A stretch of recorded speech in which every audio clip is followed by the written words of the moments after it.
کراچی کا شہری میاں سید کمال شاہ گزشتہ 3 ماہ سے انصاف کے دروازے کھٹکھٹا رہا ہے، مگر طاقتور بلڈر مافیا اور اس کے سرپرستوں نے قانون کو گھر کی لانڈی بنا رکھا ہے۔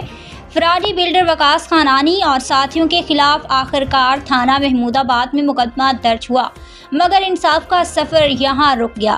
ذرائع کے مطابق SIO محمود آباد کی گٹھ جوڑ کا انکشاف ہوا ہے، جو ملزمان کو ریلیف فراہم کرنے کا خواہش مند ہے اور کیس کے تفتیشی افسر کی طرف سے مزید لگائی گئی دفعات کی فائل جو SSP آفس بھیجی جا چکی ہیں، اسے واپس منگوانے کی کوششوں میں مصروف ہے۔ عدالت میں ملزم وقاص خانانی نے خود اعتراف کیا کہ اس نے 15 لاکھ روپے لیے اور اپنے پارٹنر عبداللطیف کے پروجیکٹ میں لگائے، مگر پولیس اور اثر رسوخ رکھنے والے افسران کے دباؤ نے کیس کی پیش رفت روک دی۔ میاں سید کمال شاہ نے SSP انویسٹیگیشن ایسٹ 1 اور DIG ایسٹ زون سے مطالبہ کیا ہے کہ بلڈر مافیا کے سہولت کاروں کے خلاف فوری کارروائی کی جائے تاکہ انصاف کی جیت اور ظلم کا خاتمہ ممکن ہو سکے۔ رپورٹ علی زمان ناوان۔